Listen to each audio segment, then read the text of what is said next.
तो बहुत बहुत वेलकम है आप सबका। पिछले 3-4 दिनों से मैं सोच रहा था आपके लिए कुछ वीडियो लाऊं, लेकिन मौका फ़िलहाल मिल पाया। और देखिए, जब रिज़ल्ट आया तो बहुत लोग का सिलेक्शन हुआ, बहुत सारे व्यूअर्स का सिलेक्शन हुआ, लेकिन कुछ लोग बाहर रह गए फाइनल मेरिट लिस्ट से। और कुछ मेरे नोन पर्सन हैं, मुझे बहुत डिसअपॉइंटमेंट हुआ कि उनको जगह मिलना चाहिए था लेकिन नहीं मिल पाया। कुछ एजेंसी कोटा से थे और कुछ ओपन मार्केट से। लेकिन मैं आपको मैसेज देना चाहता हूँ, जो मेरे नोन थे और जो अननोन भी हैं, वो बहुत उम्मीद लगाकर इंटरव्यू तक मेहनत करके यहाँ तक पहुँचे। बिल्कुल अब डिसअपॉइंट मत होइए, फिर से मौका मिलेगा। जो एजेंसी कोटा से हैं उनको भी मौका मिलेगा, सेम इसी पोस्ट के लिए मौका मिलेगा आपको, क्योंकि आप एजेंसी लाइन में हैं तो कहीं और तो आप ट्राई कर नहीं सकते हैं, पढ़ाई छूट चुका है। लेकिन 2026 में वैकेंसी आएगी श्योर, एडीओ रैंक की श्योर। हो सकता है 25 एंड तक ही आ जाए, लेकिन 26 में तो श्योर आनी है। तो आप बस अपना काम करते रहिए, काम पे फोकस कीजिए, वहाँ मौका मिलेगा। और आप डेवलपमेंट ऑफिसर क्यों, सीएलआई भी तो बन सकते हैं। सेम जो जॉब रोल होता है एक डेवलपमेंट ऑफिसर का, वही सीएलआई का है। तो एक वहाँ भी अपॉर्चुनिटी है आपके लिए, सीएलआई एज ए सीएलआई। अगर आपका एज ओवर एज हो जा रहा है तब की मैं बात कर रहा हूँ। वैसे तो तैयारी करना है कि 2026 में जो एजेंसी कोटा से रह गए हैं वो ट्राई करें कि मेरा सिलेक्शन हो। और अगर ओवर एज हो जाते हैं तो सीएलआई एक ऑप्शन है, आप एलआईसी में अपना बहुत अच्छा फ्यूचर बना सकते हैं।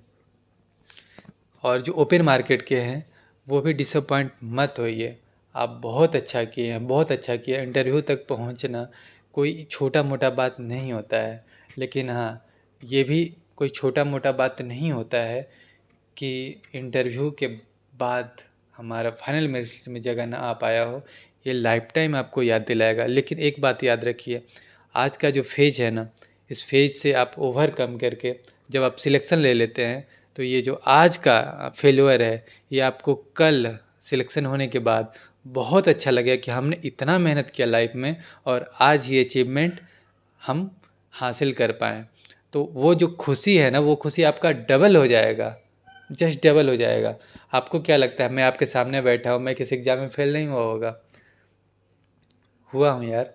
और बहुत सारे एग्ज़ाम्स मैंने अपीयर किए हैं।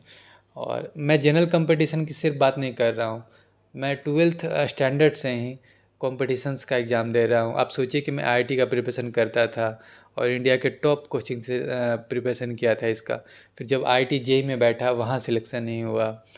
और वैसे आगे बहुत सारे एग्ज़ाम्स दिए, कहीं कहीं किसी किसी रीजन के वजह से थोड़ा थोड़ा सा से बाहर होता रहा है। जैसे फाइनल स्टेज में बाहर हुए हैं, वैसे मैं कितनी बार फाइनल स्टेज में बाहर हुआ, रेलवे के फाइनल स्टेज में बाहर हुआ। तो ऐसा नहीं है, बिल्कुल सबके साथ ऐसा होता है। और यही जो चीज़ है आज का फेल्योर ना, जब आप सक्सेसफुल हो जाएंगे ना तो आपको इतना खुशी मिलेगा, इतना खुशी मिलेगा। जो बंदे या जो बच्चे एक बार पहली बार सिलेक्शन हासिल करते हैं, वो खुशी जो उनको मिलता है उससे 3 गुना आप खुशी एक्सपीरियंस करेंगे।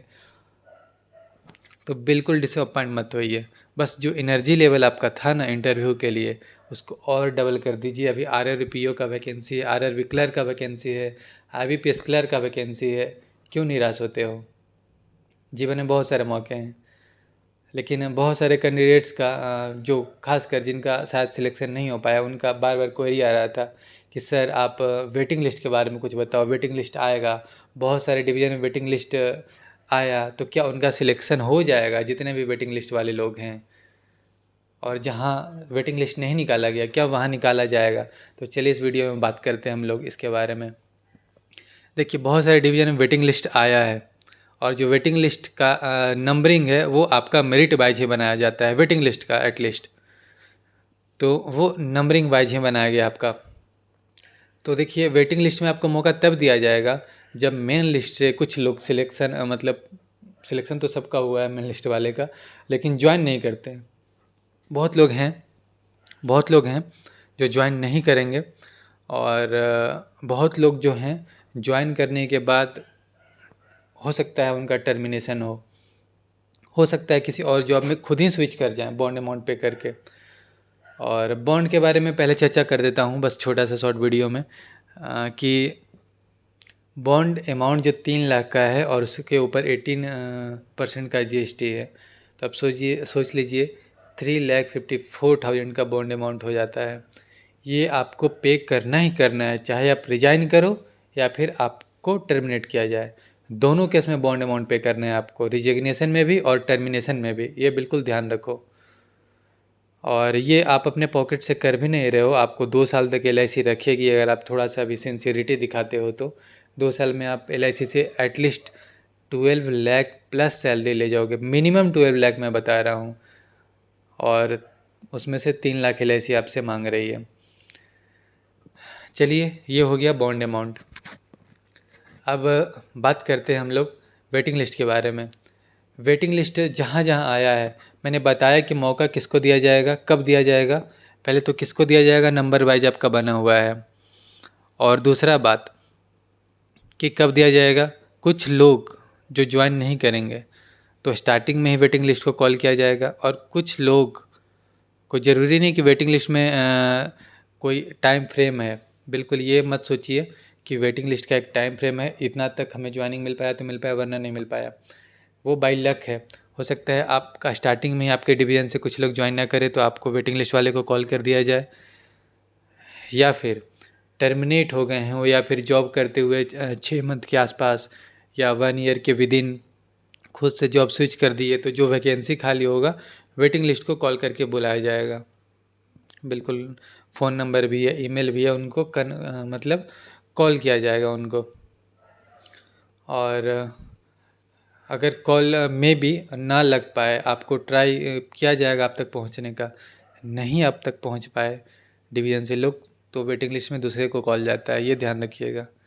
एक बार हमारे साथ हुआ था, प्राइवेट बैंक में हमने एक फॉर्म अप्लाई किया था, मेरा सिलेक्शन हुआ था, हमें मेल किया गया, हमें कॉल किया गया, फिर फाइनली पता नहीं कैसे उन लोग को फिर हमें मेल आया कि आपको कनेक्ट किया गया है लेकिन आप आउट ऑफ रीच थे, तो इस वजह से अब आपका वेटिंग लिस्ट का नंबर कैंसिल किया जाता है, अगले को मौका दिया जाएगा, ऐसा में मुझे मेल आया था।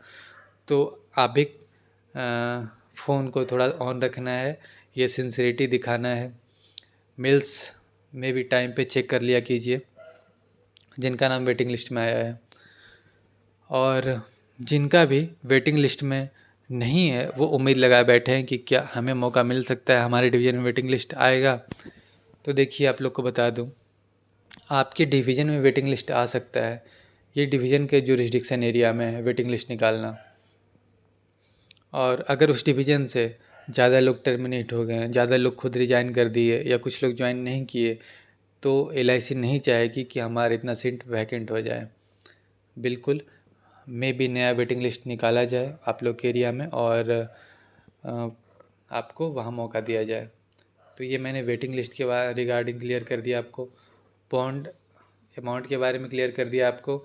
एक चीज़ और जो बार बार रिपीटेडली पूछा जा रहा था कि सर बॉन्ड अमाउंट जो है कब हमको देना है, कैसे देना है। देखिए, बॉन्ड अमाउंट आपको स्टार्टिंग में पे नहीं करना होता है, एक इंडिमनिटी बॉन्ड होता है, लेटर होता है जो कि कोर्ट से बनता है, उसको रेडी करना है। कब रेडी करना है, आपका जो मेडिकल का डेट है ना, उस डेट को वो लिया जाएगा। मेडिकल आप क्लियर कर लेते हैं, और उसी दिन मेडिकल जिस दिन क्लियर करते हैं उसी दिन मेडिकल के वक्त, मेडिकल होने से पहले ही इंडिमनिटी बॉन्ड उसको बोलते हैं, वो आपको सबमिट करना होता है आपके डिवीज़न ऑफिस में मेडिकल के दिन। तो ये आप समझ गए कि बॉन्ड का हमें कब ज़रूरत है। और जिस दिन मेडिकल होता है उसी दिन शाम को ज्वाइनिंग भी दे दिया जाता है। मतलब मेडिकल जिस दिन होगा उसी दिन आपको बॉन्ड अमाउंट का जो ये होता है, लेटर होता है कोर्ट से जो तैयार होता है, उसको आपको जमा करना है, और शाम शाम तक ज्वाइनिंग लेटर भी आपको दे दिया जाता है। जनरली 2019 में सेम यही प्रोसेस था, 2023 में भी 99% चांसेज है कि यही प्रोसेस रहने वाला है। तो होप सो आपको बहुत सारे डाउट्स क्लियर होंगे, और मिलते हैं हम लोग नेक्स्ट वीडियो में। क्या टॉपिक पे आपको वीडियो चाहिए कमेंट कीजिएगा।